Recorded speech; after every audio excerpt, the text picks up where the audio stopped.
In the autumn of 1906, two brothers were dragged up the hill to the Alderbrook State Hospital for the Insane, and by the time the iron door closed behind them, 3 grown men were needed to hold each boy still.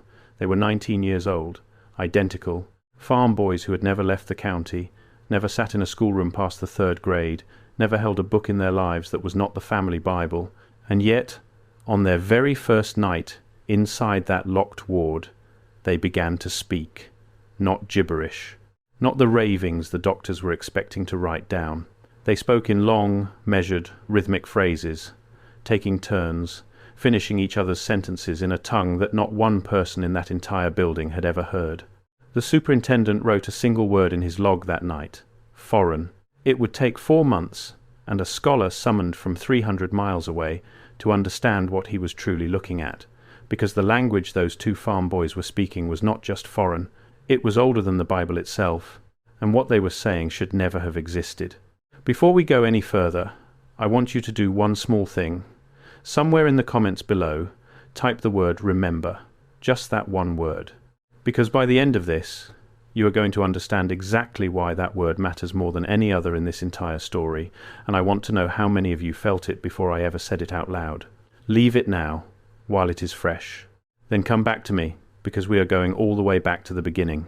The town was called Alderbrook, tucked into a fold of the mountains in the western part of Pennsylvania, the kind of place that appears on old survey maps and almost nowhere else.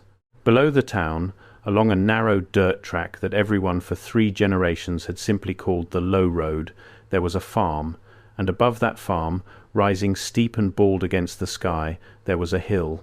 The locals had a name for the hill too. They called it Gallows Hill, because 100 years before the brothers were ever born, the county had hanged men up there on a wooden frame that had long since rotted away into the grass. No one remembered the names of the men who died on it, but the name stuck to the hill, the way these things do, and it stuck to the family that lived beneath it, and so, long before anyone thought they were mad, Ezra and Silas Aldrich were already known to the whole valley as the Gallows twins. It was a joke at first. It stopped being a joke very quickly. Their mother had died, bringing them into the world. Their father, a silent, God-fearing man named Amos, raised them alone on that thin mountain soil, and by every account he was neither cruel nor kind, only tired. The boys grew up the way mountain boys did in those years, barefoot in summer, half-starved in the lean months, working the fields before dawn and after dark. They were identical in the way that unsettled people, same slow walk, same tilt of the head, same habit of going completely still at the exact same moment, as if some signal had passed between them that no one else could hear. Neighbours said you could not tell them apart, and worse, that you got the feeling they did not want you to. They finished each other's thoughts. They laughed at things no one had said, and on more than one occasion a farmhand swore he had heard them talking low to each other in the barn in a way that did not sound like English at all, and when he stepped closer to listen, they both fell silent and turned to look at him at the same time. For most of their childhood, this was written off as the strangeness of twins.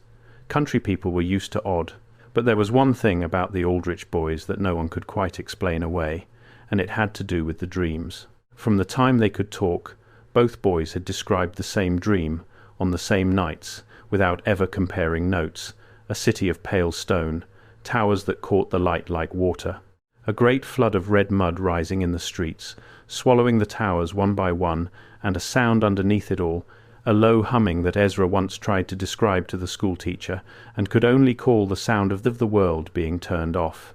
The teacher wrote to the county about it. The letter went nowhere, but the teacher kept it, and years later, when the newspapers came sniffing around, that letter would be the very first piece of the puzzle that no one wanted to solve. Now, the night everything changed did not begin with the boys. It began with their father. It was late October. The harvest was in, the nights had turned cold, and Amos Aldrich went out after supper to check on the animals and did not come back. When the boys went looking for him, they found him at the top of Gallows Hill, standing in the dark exactly where the old hanging frame used to be, staring down at the town with his hat in his hands and tears frozen on his face. He would not answer them. He would not move. And when they finally got him back down to the house and sat him by the fire, he said only one thing, over and over, in a whisper, until he fell asleep. He said, "They are speaking again. That was all. They are speaking again. By morning, Amos Aldrich had suffered what the doctor called a collapse of the nerves, and he never spoke another clear sentence for the rest of his life. But the boys understood him. That was the terrible part. When their father said those 4 words, Ezra and Silas had looked at each other, and something behind their eyes had opened like a door, and from that night forward, the twins were no longer entirely the twins the valley had known. It started small. They stopped sleeping. They would sit up together in the dark, side by side at the window that faced the hill, murmuring. A cousin who came to help with the farm reported that the murmuring had a shape to it now, a rise and fall, like recitation, like the way you might chant something you had learned by heart. Then came the writing. The boys, who could barely sign their own names, began covering every surface they could reach with rows of tiny marks. Not letters. Not any alphabet the cousin recognized.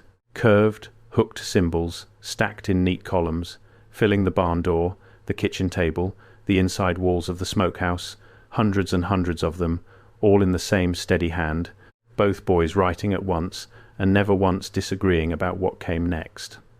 The cousin fled back to town and told the sheriff the Aldrich boys had gone out of their minds. And when the sheriff and 2 deputies rode out to the farm to see for themselves, they found Ezra and Silas standing together in the yard in the freezing dawn, facing the hill, speaking out loud in that strange, flowing, rhythmic tongue, and neither one of them so much as blinked when the men rode up. The sheriff called their names. They did not stop. He put his hand on Ezra's shoulder, and Ezra turned and looked at him and said something soft and clear in that unknown language, and the sheriff, a hard man who had seen every ugly thing the county could produce, later admitted that whatever the boy said to him made the hair stand up on the back of his neck, because for just one instant he had understood it, not the words, the meaning, and the meaning was, "You are too late." They took the boys that same morning. There was no trial, no hearing worth the name, only a hastily signed order from the county and a wagon ride up the long grade to the great building on the hill above Alderbrook. And here is where the story stops being a country ghost tale and becomes something else entirely, because of where they took them. The Alderbrook State Hospital for the Insane was not some rough frontier madhouse. It was an enormous structure of pale cut stone, wings spreading out from a central tower like the arms of something kneeling, built decades earlier by no one the town could quite name, on foundations that were already old when the first official records of the county began. We will come back to that building. We will come back to it in a way that changes everything you think you understand about this place. But for now, hold on to one image. 2 19-year-old farm boys, wrists bound, being carried through a doorway into a fortress of stone that no living person had watched being built, and both of them going utterly calm the moment they crossed the threshold, as if they had finally been brought home. That first night, the attending physician on the men's ward was a young doctor named Harlan Voss, and it is thanks to Voss that we have any record of what happened at all, because Voss did something none of his superiors had the patience to do. He listened. And he wrote down what he heard. He sat outside the twins' locked door in the small hours with a lamp and a notebook, and phonetically, sound by sound, he tried to capture the thing the boys were reciting together in the dark. He filled 9 pages. He did not understand a word of it. But he noticed 3 things that frightened him, and he underlined all 3. The recitation repeated in cycles, like verses. Certain sounds returned at fixed intervals, like a refrain.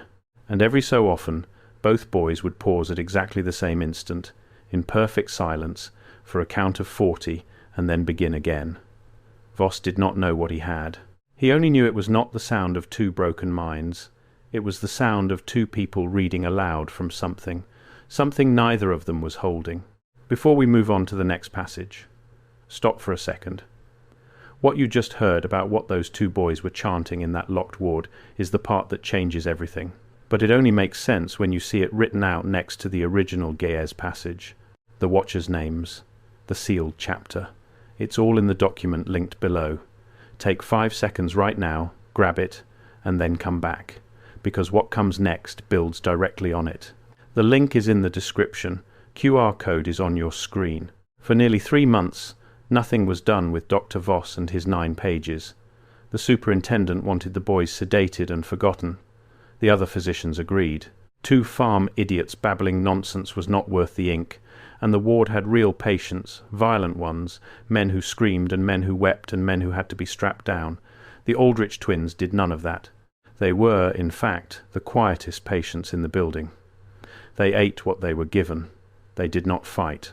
They simply sat, side by side whenever the staff allowed it, and recited, hour after hour, in that endless flowing tongue, and covered the walls of their cell with those same tiny hooked symbols whenever anyone was careless enough to leave them something to write with. It was Voss who could not let it go, and it was Voss who, on his own money and against the wishes of every man above him, wrote a letter to a professor of ancient Semitic languages at a college far to the east, enclosed a careful copy of 2 pages of the transcription and a rubbing of the symbols from the cell wall, and asked one simple question: is this anything at all? The professor's name was Aldous Finch, and he was, by the standards of his day, one of the few men in the country qualified to answer. He had spent years in Germany studying the old tongues of the Near East, the languages of clay tablets and temple walls, the scripts that most educated men had never even heard of. When Finch received Voss's letter, he very nearly threw it away. He got such letters often from cranks and dreamers convinced their nephew was speaking Egyptian. He unfolded the enclosed pages expecting to laugh.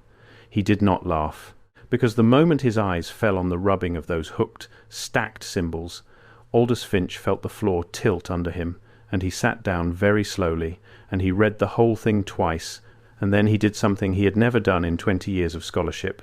He cancelled his lectures, packed a bag, and boarded a train the next morning to travel 300 miles to a mountain asylum he had never heard of, to see 2 farm boys with his own eyes, because he had recognized the script. And the fact that he had recognized it was, to a man like Finch, completely impossible. The symbols on that cell wall were Jayez, or something that was almost Jayez and older. Now, most people watching this have never heard that word, so let me tell you what it means, because it matters more than almost anything else in this story. Ge'ez is an ancient language of the highlands of Ethiopia in the Horn of Africa. It is one of the oldest written languages still connected to the human record, a sacred tongue, the language of an ancient church, a script of curves and hooks that looks like nothing in Europe and nothing in the Near East. It is not taught in country schools. It is barely taught anywhere. There was no Jay's grammar in the town of Alderbrook, no Jay's Bible, no Jay's speaker within 1,000 miles of that farm. There was no earthly way that 2 illiterate mountain boys who had never left their county could have seen it, let alone learn to write it in flowing columns across a smokehouse wall. And yet there it was, in Dr. Voss's careful rubbing, unmistakable to the one man in 100 miles who could read it. Finch later wrote that on the train, staring at those pages, he kept telling himself there had to be a trick, a travelling missionary, a stolen book, some ordinary explanation waiting at the end of the line. He would spend the rest of his life wishing he had been right. When Finch arrived at Alderbrook and was finally brought to the twins' cell, the boys were reciting, as they almost always were, and Finch, who had prepared a dozen careful tests, forgot every one of them. He simply stood at the bars and listened. For a long time he could make nothing of the speed and the flow of it. Then a word surfaced that he knew, then another, then a whole phrase, and his blood went cold, because he understood it, and it was not a phrase any farm boy would invent. He steadied himself, and he spoke to the boys in Jayez, haltingly, the formal greeting he had learned from a manuscript years before. And both twins stopped. At the same instant, they turned their heads, in that same slow, synchronized way the valley had always found so unsettling, and they looked at Professor Aldous Finch, and Ezra smiled, and answered him fluently. In a Jayez so old, so pure, so free of the changes that centuries pour into a living language, that Finch said it was like hearing a voice speak to him out of a well 2,000 years deep. He asked the boy his name, and Ezra answered, not with the name Ezra, but with a name Finch recognized from the oldest text he had ever studied, a name that had no business being spoken by anyone alive. To understand why that name emptied the colour from Finch's face, you have to understand what the boys were actually reciting, because it was not random Ge'ez, it was not a prayer, or a psalm, or a page from any Bible you have ever opened. Over the following weeks, Finch sat with the twins for hours every day, and slowly, carefully, he began to write down and translate what they said, and what emerged was a text, a single, continuous, ordered text, delivered in verses, that the boys recited in cycles and never once stumbled over, and Finch knew it. He knew it because he had read it before, in fragments, in the one place on earth it survived. The boys were reciting the Book of Enoch, and they were reciting parts of it that no surviving copy contains. Let me slow down here, because this is the hinge the whole story turns on. The Book of Enoch is real. That is not folklore, and it is not invention. It is an ancient religious text, attributed to the figure of Enoch, the man the book of Genesis says walked with God and then was taken, who did not die like other men. For most of Western history, the Book of Enoch was considered lost. The early church argued about it and finally left it out. It vanished from Europe for more than 1,000 years. And then, when scholars went looking, they found that it had survived in exactly one place, whole and complete, treasured and copied and read aloud for century after century, Ethiopia, preserved in Ge'ez, the very same ancient tongue those two mountain boys were speaking in a locked cell in Pennsylvania. Sit with that for one moment. The one language on earth that kept the Book of Enoch alive was pouring out of two farm boys who could not have found Ethiopia on a map. And what the Book of Enoch describes is not gentle. It is not the tidy, comfortable story most people are handed in church. It tells of a time before the Great Flood, when a group of divine beings called the Watchers came down from the heavens. 200 of them, according to the text, who looked upon the daughters of men and wanted them, and who broke their own law to come down and take human wives. But they did not only take wives, they taught. That is the part the Book of Enoch dwells on, the part that got it buried. The Watchers taught humankind forbidden things, the making of weapons and the working of metals, the cutting of stones and the raising of great structures, the reading of the stars and the signs of the sky, enchantments and the knowledge of roots, and the writing down of things that were meant to stay unwritten. In the story, this is the true sin, not merely lust but the theft of knowledge, the handing down to ordinary human beings of a wisdom that built a civilization the heavens had never sanctioned. And so the flood came, not as a random act of weather, but as a deliberate erasing, a scrubbing clean of a world that had learned too much. 40 days and 40 nights, a reset. Now think back to what Dr. Voss underlined on that very first night, months before the word Enoch was ever spoken in that building.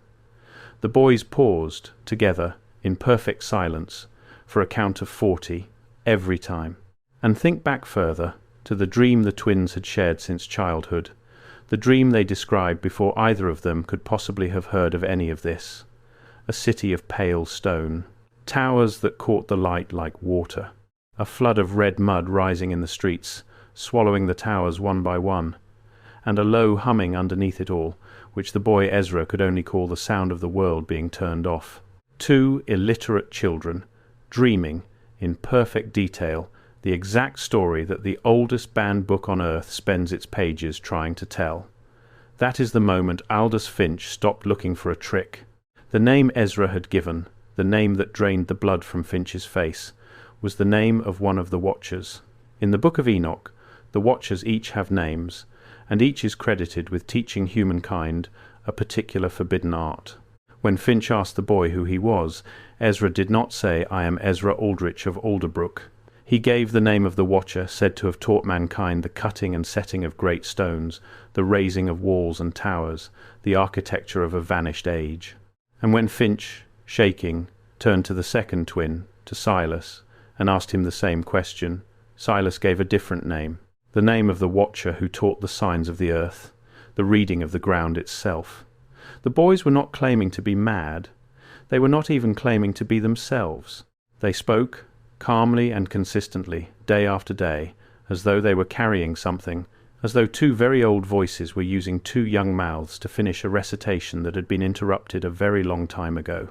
And the thing they kept circling back to, the thing they said over and over in that ancient tongue until Finch could recite it in his sleep, was a single instruction. Remember what was built. Remember what was drowned. It is happening again. But here is what truly broke Aldous Finch and it is the detail he spent the rest of his career unable to publish, because no journal would print it and no colleague would believe it. The twins recited passages that are not in the Book of Enoch, not in the Ethiopian copy, not in any fragment ever recovered anywhere on earth.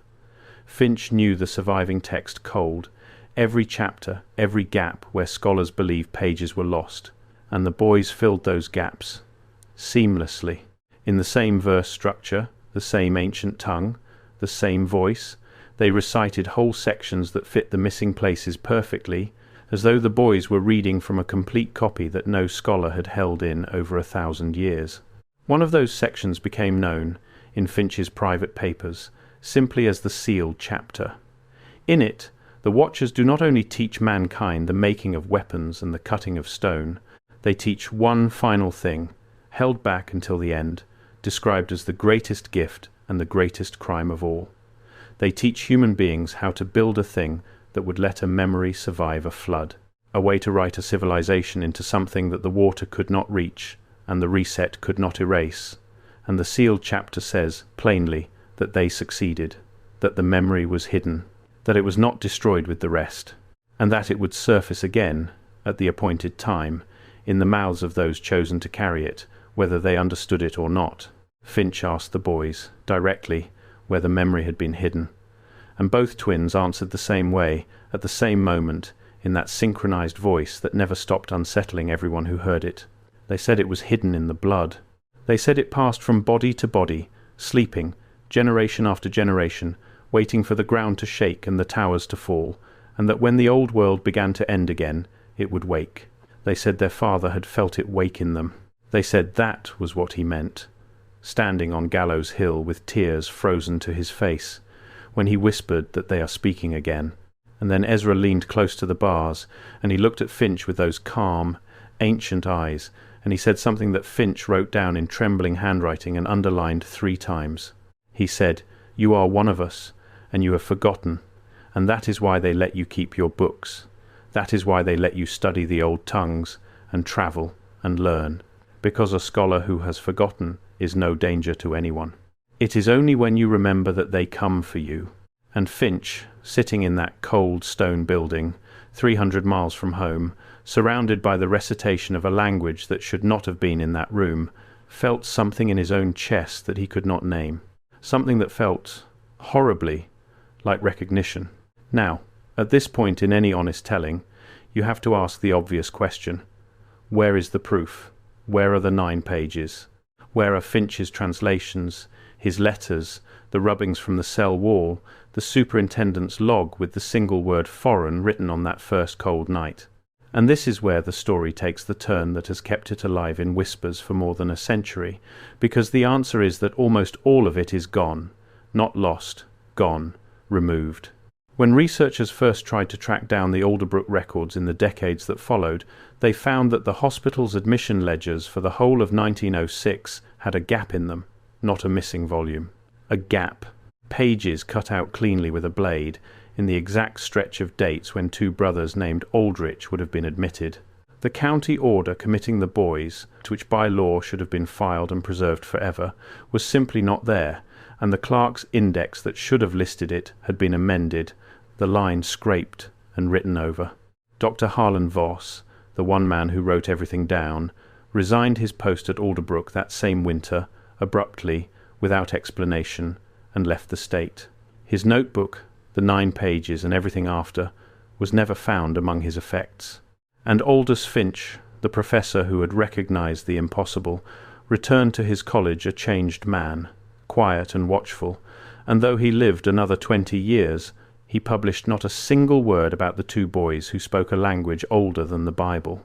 He wrote about it only once, in a private letter to a former student, and even there he was careful.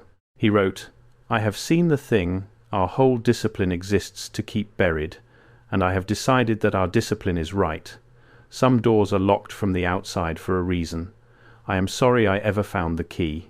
And if the story ended there, with 2 strange brothers and 1 frightened scholar and a stack of missing pages, you could call it a hoax and sleep easy. But it does not end there, because the Aldrich twins were not the only ones.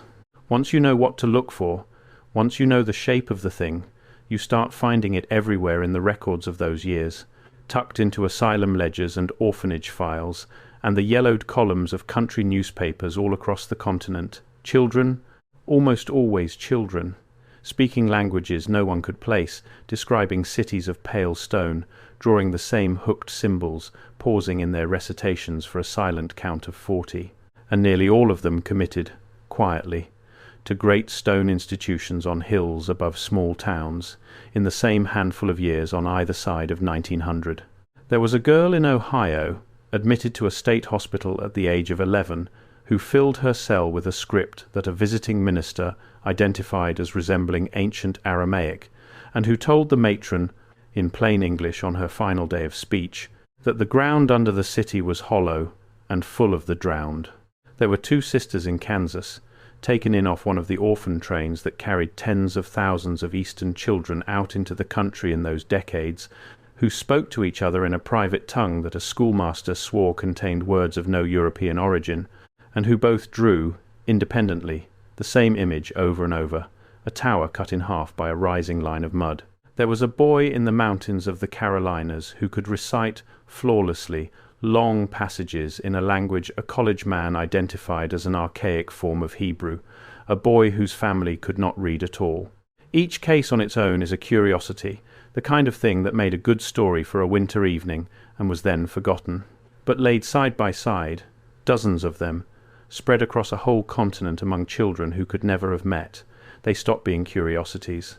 They start to look like a pattern, they start to look like a signal, going off again and again in the blood of scattered children, all in the same narrow window of years. And every single time, the response was the same.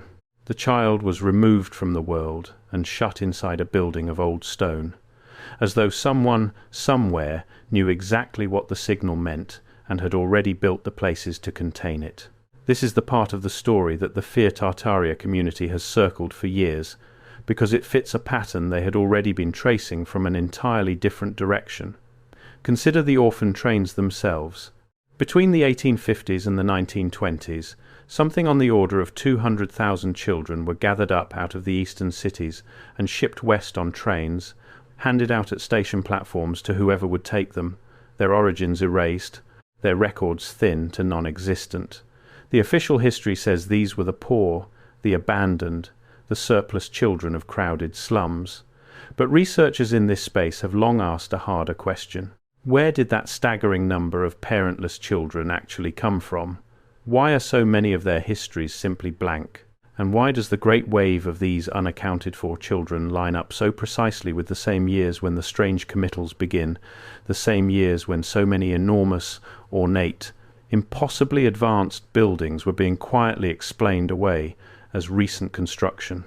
If you believe, as this community does, that an old world ended not long before, in an event the official record refuses to name, then a generation of children with no clear origin, some of them carrying fragments of a drowned language in their blood, is not a mystery at all. It is exactly what you would expect to find in the wreckage.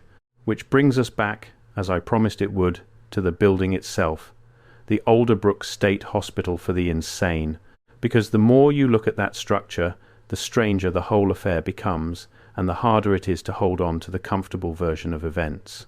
The official story is simple enough. It was a state asylum, built in the middle of the 1800s according to a fashionable design of the era, a design meant to cure madness through light and air and order.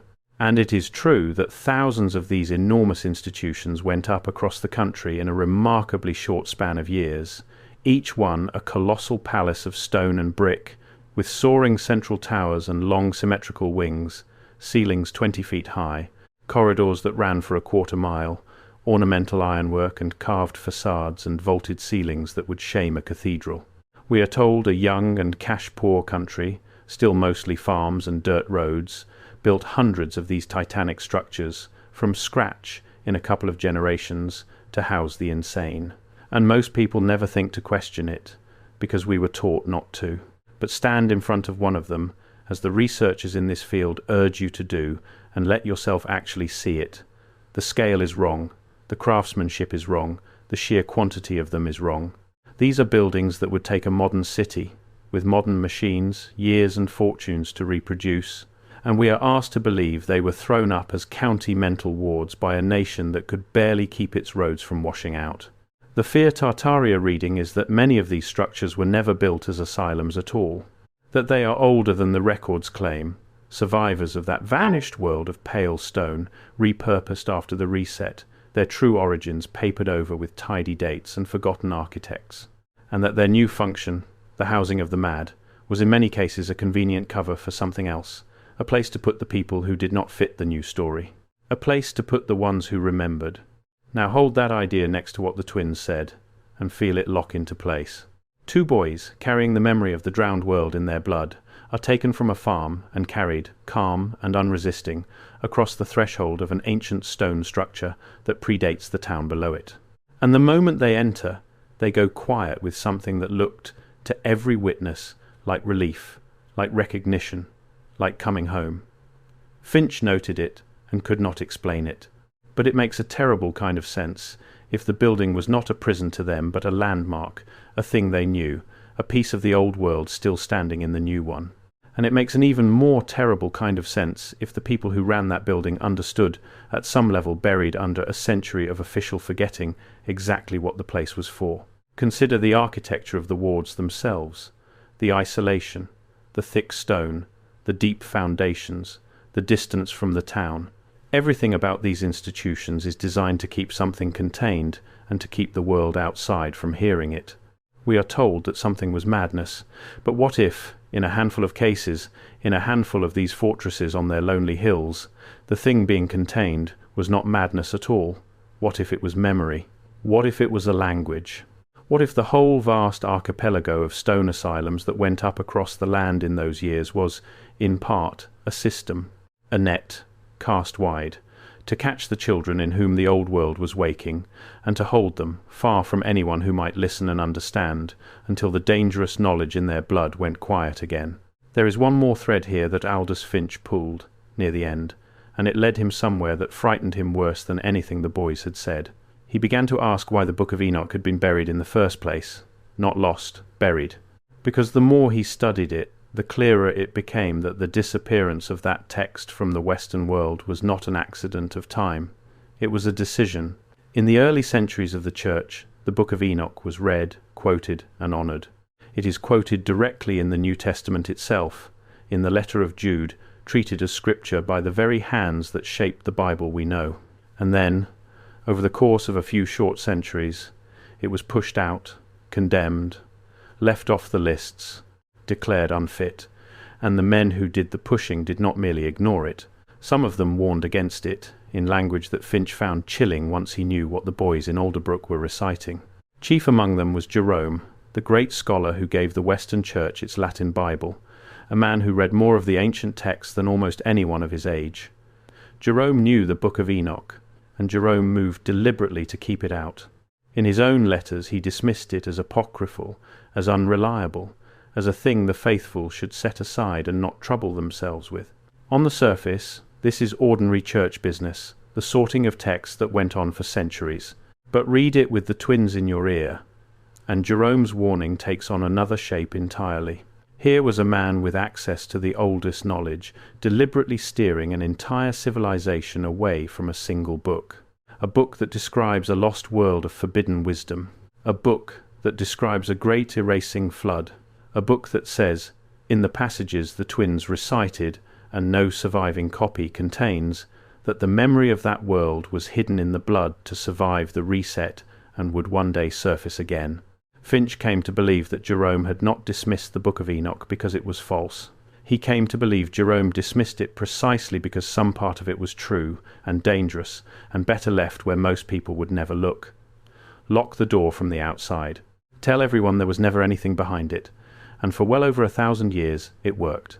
This is the pattern the boys kept naming, in their calm and ancient voices, from the far side of the bars.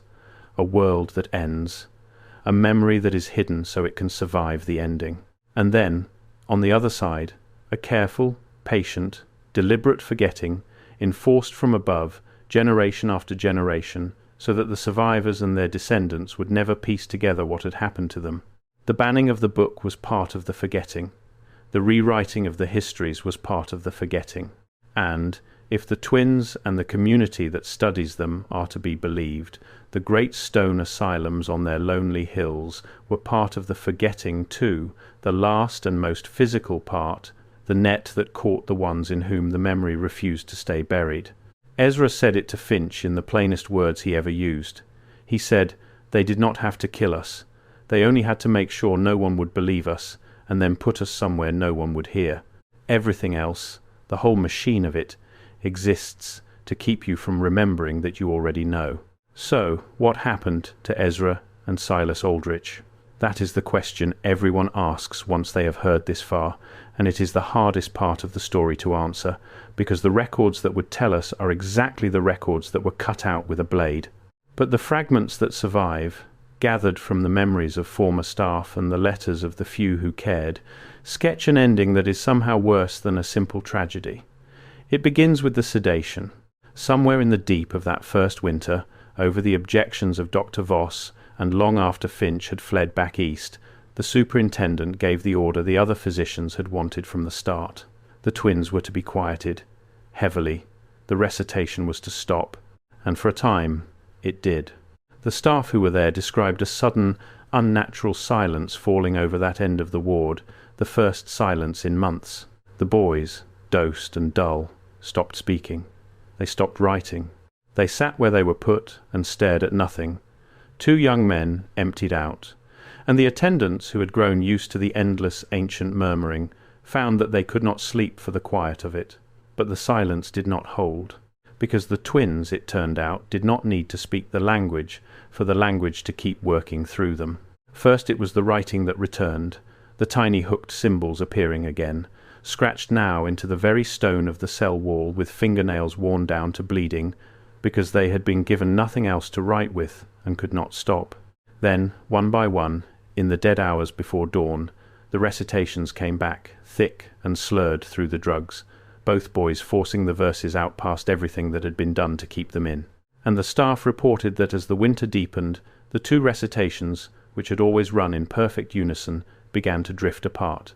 Ezra racing ahead, Silas falling behind, as though whatever had been holding the 2 halves of the memory in balance was finally starting to come loose.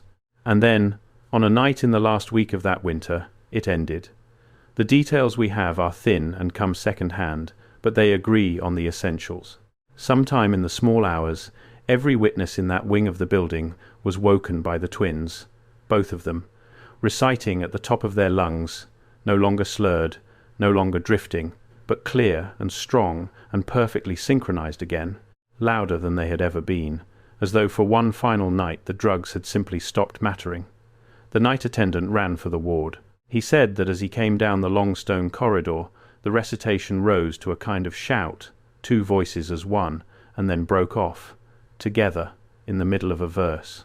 And when he reached the cell and got the door open and raised his lamp, both boys were gone. The cell was locked. The window was barred and whole. There was no way out of that room, and both beds were empty, and the only thing left behind was the wall, every surface of it, floor to ceiling, covered in fresh hooked symbols that had not been there at lights out, still wet in places, as though written by 4 hands in the dark in the space of a single night. Now, the official record, what little of it survived the blade, says something far more ordinary. It says the Aldrich brothers died that winter of a fever that swept the ward, as many patients did in those years, and were buried in the hospital's own ground, in the long field of numbered stones behind the building where the forgotten dead of every asylum lie to this day. And maybe that is the truth. Maybe the story of the empty locked cell is nothing more than the kind of legend that grows around any strange death in a strange place. But here is the detail that keeps the honest researchers up at night. Decades later, when someone finally went looking for the graves, out in that field of small numbered stones behind the ruin of Alderbrook, they searched the burial ledger for the 2 numbers that should have belonged to Ezra and Silas Aldrich, and they found the numbers. 2 of them, side by side, exactly where 2 brothers who died together would be laid. But next to those 2 numbers, where every other line in that ledger carried a name and a date, there was nothing. The name had never been entered. The space had been left deliberately blank, as if, even in death, in a field no one visits, Someone had gone to the trouble of making certain that no one would ever be able to say for sure that the Gallows twins had ever existed at all. For a long time, that was where the trail went cold. The pages cut from the ledgers, the vanished notebook, the blank line in the burial book, the professor who took his silence to the grave. A story with its own heart torn out, impossible to prove, easy to dismiss. But there was one thing the people who wanted this forgotten could not reach, because they did not know it existed, and it survived, out on that lonely farm below Gallows Hill, for the better part of a century. The smokehouse door. Remember, before the boys were ever taken, in the weeks when the writing first came over them, they covered every surface they could reach with those hooked columns of symbols, the barn, the kitchen table, the inside walls of the little stone smokehouse.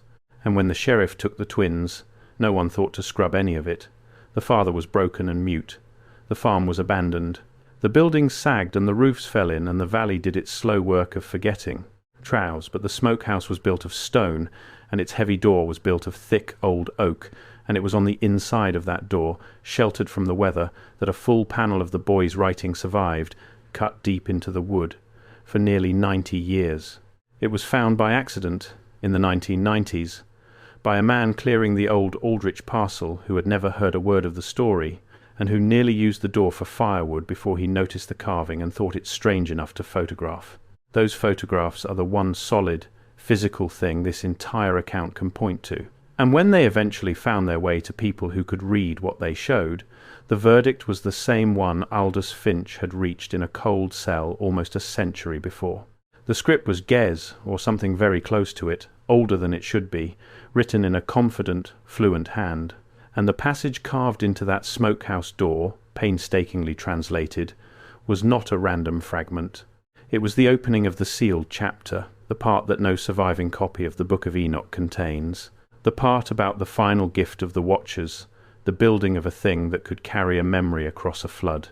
2 farm boys, alone at night in a stone shed on a mountainside, had carved into an oak door the exact forbidden text they could not have known, in the exact ancient tongue they could not have learned, weeks before any scholar ever came near them. The door was real. The photographs are real. And no one has ever been able to explain them. The man who did the most to gather what remains of this story was not a professor. He was an amateur, a researcher who spent the last 15 years of his life pulling threads out of asylum archives and orphanage records and small-town newspaper morgues, tracing the pattern of the speaking children across the whole continent. He was the one who found the cut pages in the Alderbrook ledger. He was the one who found the blank line in the burial field. And he was the one who, near the end, tracked down the private letter Aldous Finch had written to his former student, the letter where Finch confessed that he had found a door that was locked from the outside for a reason. That researcher published almost nothing in his lifetime. He said, in the one interview he ever gave, that every time he got close to putting the whole thing together, doors closed on him, archives were suddenly restricted, files he had seen with his own eyes turned up missing on his next visit, and people who had spoken to him freely one week would not return his letters the next. He did not present this as proof of a conspiracy. He was careful, to the end, to say that it might all be coincidence and bad luck and the ordinary rot of old records. But he also said, and this is the line his followers quote most often, that after 15 years he had come to understand exactly what Finch meant. That the forgetting is not something that happened once, long ago. The forgetting is a thing that is maintained, actively, now, in the present tense, and that the moment you start to remember, in any real way, you begin to feel the gentle, patient pressure of the world encouraging you to stop. So what did it actually say? When you strip away the mystery of how 2 illiterate boys came to speak it, and you look only at the content, at the thing the twins were so desperate to get out that they carved it into stone with their fingernails, what was the message? Because it was a message. Everyone who studied the surviving fragments agreed on that much. The recitation was not a chant for its own sake. It was an instruction, repeated, drilled, hammered home, as though the 2 old voices using those young mouths knew they did not have long and could not afford to be misunderstood. And pieced together from Finch's private notes, from the smokehouse door, from the scraps that outlived the blade, the instruction runs something like this. It begins by naming the old world. not with a place name we would recognize, but with a description, the city of pale stone, the towers of light, the age when the ground itself was made to serve, and the sky was red like a page. It speaks of the ones who taught, the watchers, and it does not curse them the way the church would later curse them. It grieves them. It calls them the ones who loved us too much to leave us in the dark. Then it names the ending, the rising of the waters. But here, the twins' version diverges sharply from the flood most people picture, the rain and the ark and the dove. Their flood is not only water, it is described as a drowning of the mind as much as the land, a forgetting that came in with the tide.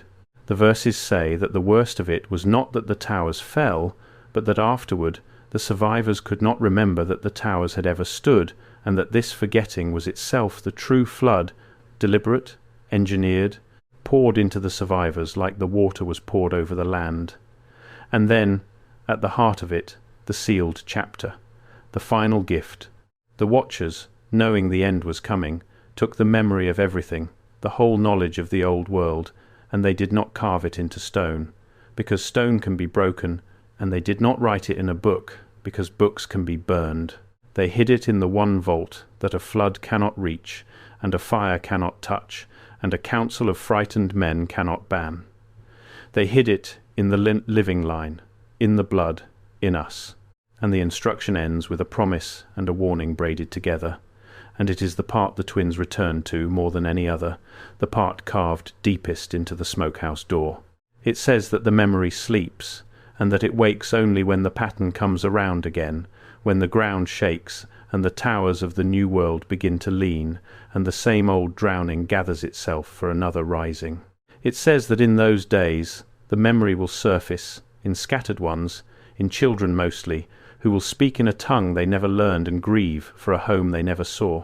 And it says, plainly, that these ones will not be believed, that they will be called mad and taken and shut away in the very houses of stone that survived from the old world, and that this is not a failure of the plan, but part of it, the last defence of the forgetting, the net that has always been waiting. But then comes the turn, because the verses say the net only works while the memory sleeps in everyone else. The whole machinery of forgetting, the banned book, the rewritten history, the asylum on the hill, all of it depends on the many staying asleep while the few are silenced. And the final line of the sealed chapter, the line Ezra shouted at Aldous Finch through the bars on one of the last days the professor could bear to visit, is this: when enough of them remember at once, there will not be houses of stone enough in all the world to hold them.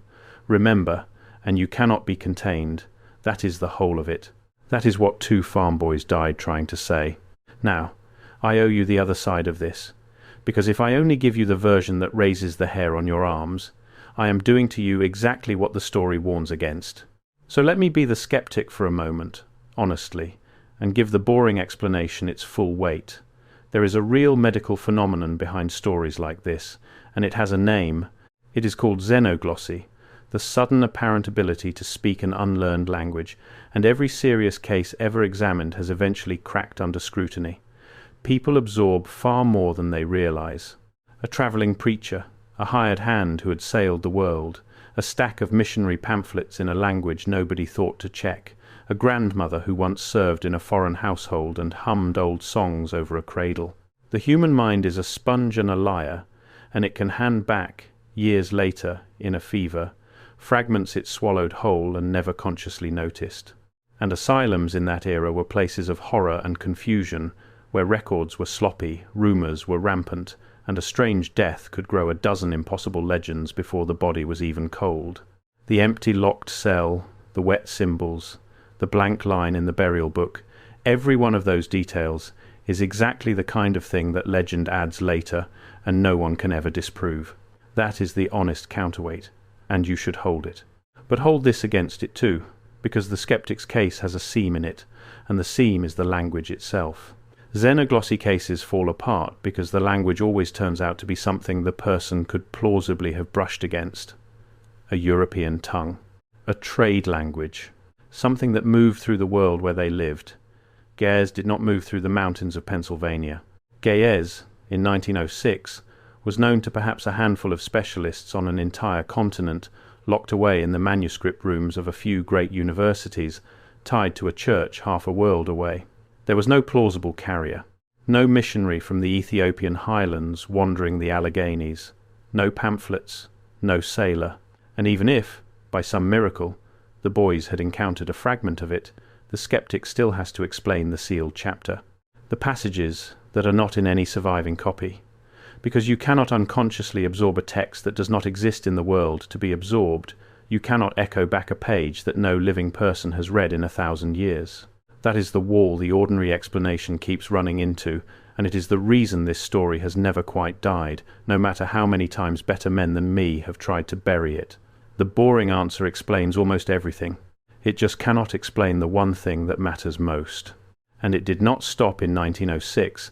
That is the thought that turns this from an old ghost story into something that presses right up against your own life. The pattern the twins were part of did not close when they went silent in that winter cell. If you accept, even for the length of this video, the frame the story offers, then the waking of the memory is not a single event but a rhythm, a thing that pulses stronger as the new world ages and begins to lean the way the old one did. And the modern record is full of its echoes, if you are willing to look at them in this light. The children who speak, in perfect detail, of lives and places they could not know, cases documented and studied, and quietly filed away under labels that explain nothing. The recurring dream, reported by strangers on opposite sides of the earth who have never met, of a vast pale city and a rising flood and a sound beneath everything like the world powering down. The sudden, inexplicable certainty, felt by ordinary people in ordinary moments, that the world they are living in is newer than it claims, that something enormous is missing from the account, that there is a hole in the history precisely where the truth should be. The community that studies these things did not invent that feeling. They only gave it a shape, and the number of people who feel it, who have always felt it, and who go their whole lives thinking they are the only one, is far, far larger than anyone comfortable would like to admit. Ask yourself why it is almost always children. The twins were 19, on the edge of it. The girl in Ohio was 11. The sisters in Kansas were younger still. Case after case, the memory surfaces in the young and fades, or is silenced, before they reach the age where anyone would be forced to take them seriously. The story has an answer for that, and it is one of the quietest and most unsettling things in the whole account. It says the memory is loudest in children because the forgetting has not yet been fully poured into them. We are not born knowing to disbelieve. That comes later. It is taught. Every year of a child's life, the world pours in a little more of the ordinary story, the safe and settled version of how things are and always were, and the pouring in is gentle and constant and looks exactly like education, like growing up, like getting sensible. And in most children, the old memory, if it was ever stirring at all, is simply drowned under the weight of the new one, the way the towers were drowned under the mud, until by the time they are grown they cannot even remember that there was ever anything to remember. The twins were dangerous not because they were mad, but because in them, for whatever reason, the forgetting had failed to take. The old memory had stayed above the waterline, and a mind in which the forgetting has failed is the one thing the whole patient machinery of the new world cannot allow to walk around loose, speaking, being heard, waking the memory in everyone it meets. So it is taken, and it is put somewhere made of old stone, and the world is told it was only ever sick. So let me ask you something, and I want you to be honest with yourself, because no one else is watching your face right now. Have you ever had the dream, not that exact one maybe, not the towers and the mud in every detail, but some version of it, the dream of a place you have never been that feels more like home than the bed you woke up in, the dream of a great structure, or a great city, or a great height, seen from the inside, familiar down to the grain of the stone, that dissolves the moment you try to hold it and leaves you aching all morning for somewhere you cannot name. Have you ever stood in front of an old building, a courthouse, a cathedral, one of those very asylums crumbling on its hill, and felt something lurch in your chest that had no business being there, a grief or a recognition far too large for the moment, gone before you could examine it? Have you ever felt, standing in the middle of your ordinary life, the sudden and total conviction that something is missing from the story you have been told, that there is a whole world just on the other side of a door you cannot find, and that you used to know where the door was. If you have never felt any of that, then this is only a story, and you can close the tab and go to bed, and I will not blame you. But a great many of you have felt exactly that. I know, because you have told me in the comments, in the messages, for years, and every one of you thought you were the only one. That is the whole trick, do you see? That is how the forgetting protects itself. Not by erasing the memory completely, because it cannot. The Watchers hid it too well, deep in the blood where no council and no flood, and no man with a blade cutting pages out of a ledger can reach it. The forgetting protects itself by isolating you, by making sure that when the memory stirs in you, in your dream, in your inexplicable grief in front of an old wall, you feel it alone, and you tell no one, because who would you even tell? And so you decide it was nothing, a mood, a trick of tiredness, and you let it sink back down under the waterline where it belongs. Millions of people, each one feeling the same faint stirring of the same drowned world, each one certain they are the single strange exception, each one staying quiet. The whole enormous system of forgetting rests on that silence. It rests on you being sure you are alone. And the sealed chapter, the passage those two boys carved into an oak door with their bleeding fingers, is nothing more or less than the discovery that you are not. When enough of them remember at once, there will not be houses of stone enough in all the world to hold them. They cannot commit everyone. They cannot cut every page. They can only keep you convinced that the stirring in your chest is yours alone, and yours alone, and yours alone, right up until the moment you look up and see the same recognition in 10,000 other faces, and understand that the memory was never a sickness. It was a signal. And it was always meant to be heard together. The Alderbrook State Hospital for the Insane is still there, or what is left of it is. Like hundreds of its enormous stone siblings scattered across the country, it was closed in the middle of the last century, when the age of the great asylums finally ended and the institutions that had swallowed so many people whole were emptied out and left to rot. The wings collapsed slowly, season by season. The roof of the great central tower fell in. Trees pushed up through the floors of wards where thousands of forgotten people had lived and died.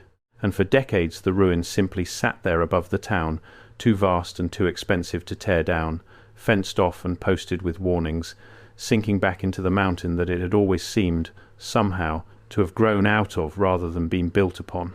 But it was never quite abandoned. People came. They always came, Zuntas. Trespassers mostly, drawn by the sheer scale of the thing, by the way it loomed against the sky like a fallen palace. And a certain few came for other reasons, having heard the story in whispers, wanting to stand in the field of numbered stones behind the building and find the two blank graves, wanting to see with their own eyes the place where two farm boys spoke a language older than the Bible and then vanished out of a locked room. Those who have gone looking for the twin cell report that most of that wing is impassable now, choked with fallen stone and rotten timber, unsafe to enter and slowly being reclaimed. But a handful claim to have reached it, and they say the walls of that room, deep in the ruined heart of the building, are still covered in the hooked, curling script, cut so deep into the stone itself that 90 years of weather and collapse have not erased it. Whether that is true, or whether it is only the kind of thing people need to believe about a place like that, no one can say for certain, and the building grows more dangerous every year, and I am not telling you to go and find out. I am telling you that the story has a gravity to it that pulls people up that hill even now, more than a century after the iron door first closed behind Ezra and Silas Aldrich. Something about it will not let go, and the people who make that climb almost never come back down able to explain, even to themselves, exactly what they went up there hoping to remember. As for Aldous Finch, the professor who recognized the impossible and then spent 20 years refusing to speak of it, we have only the outline of a life quietly diminished.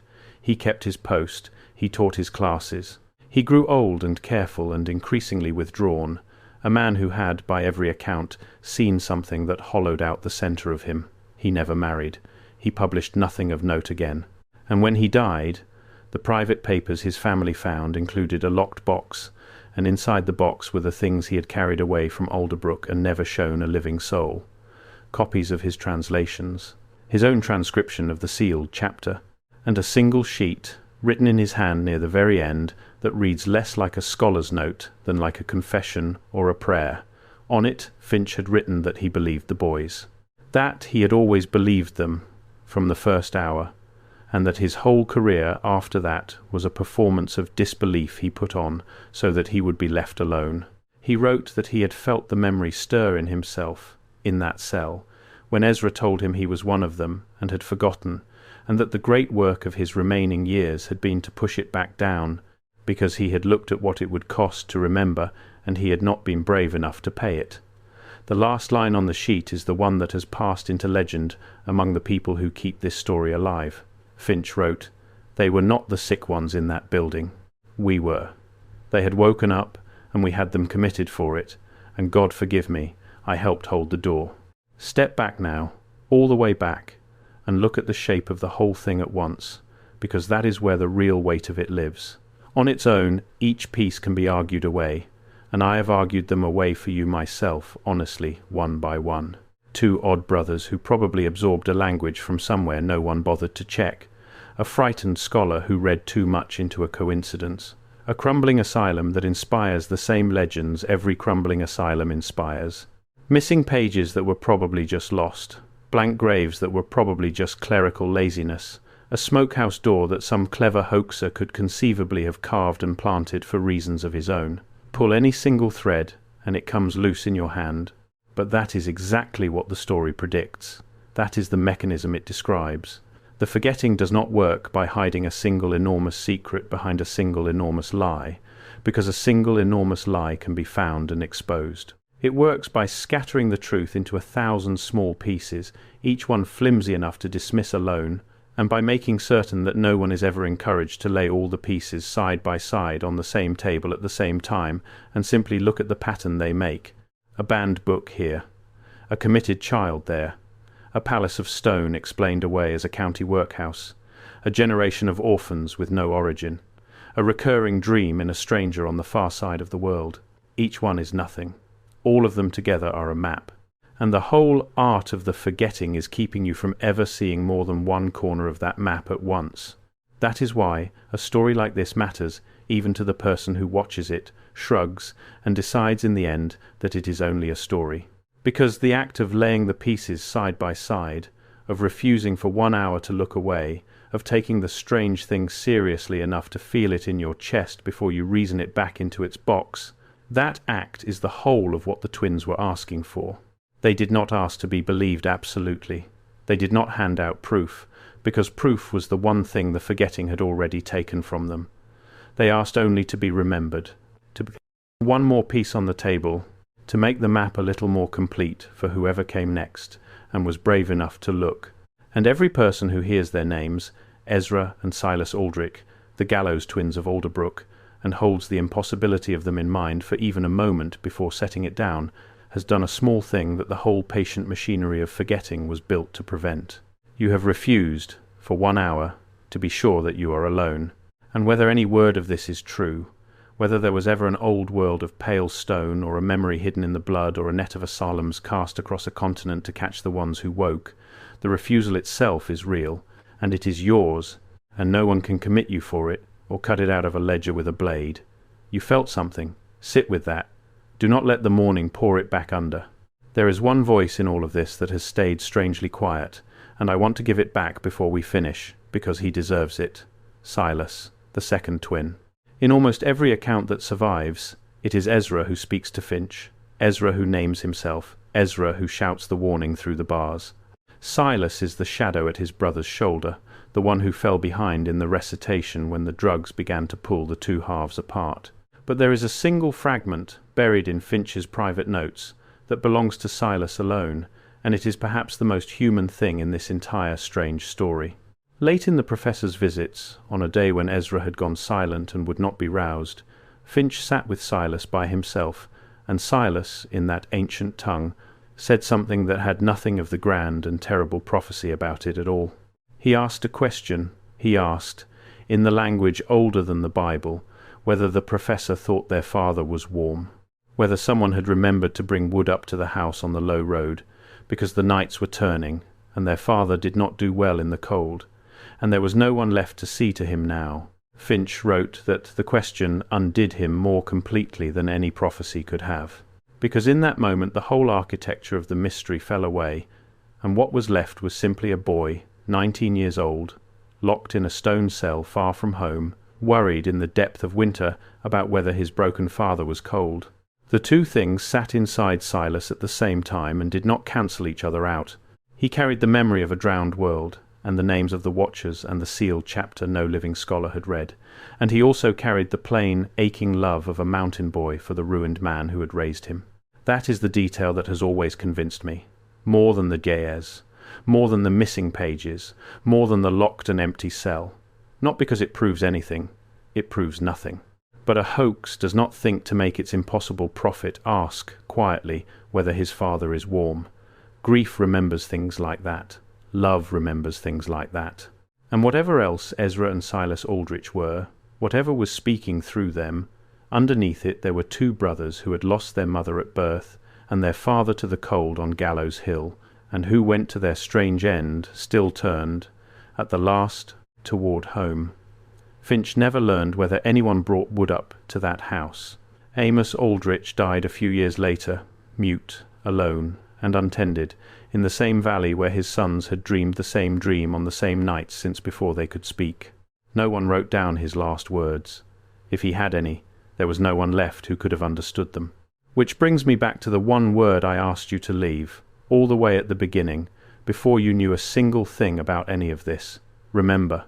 If you did it, scroll down for a second and look at how many others left it too, complete strangers, in their own time zones and their own lives, all typing the same word into the same dark, because something in this story reached them the way it reached you. That is not marketing. That is not a trick to feed the numbers. That is the smallest possible version of the thing the sealed chapter describes, the moment of looking up and seeing the same recognition in 10,000 other faces. Two farm boys carved a plea into a door with their bleeding hands, and the whole of that plea, stripped of every mystery, was a single instruction. Do not let them convince you that you are the only one who feels it. Over 100 years later, in a place they could never have imagined, or at a vice they could never have dreamed, you have the chance to answer them. One word. That is all they wanted. That is all the boys who spoke a language older than the Bible were ever trying to say. Remember. And do not go back to sleep. I have told you this story the way it was handed to me, with all its holes and all its missing pages and all the places where an honest man has to shrug and admit he cannot prove a word of it. I have given you the frightening version, and I have given you the boring version, and I have tried, as best I can, to leave you standing in the exact place where the two of them meet and refuse to resolve, because that uncomfortable place is where the truth of a thing like this actually lives. What you do with it now is yours.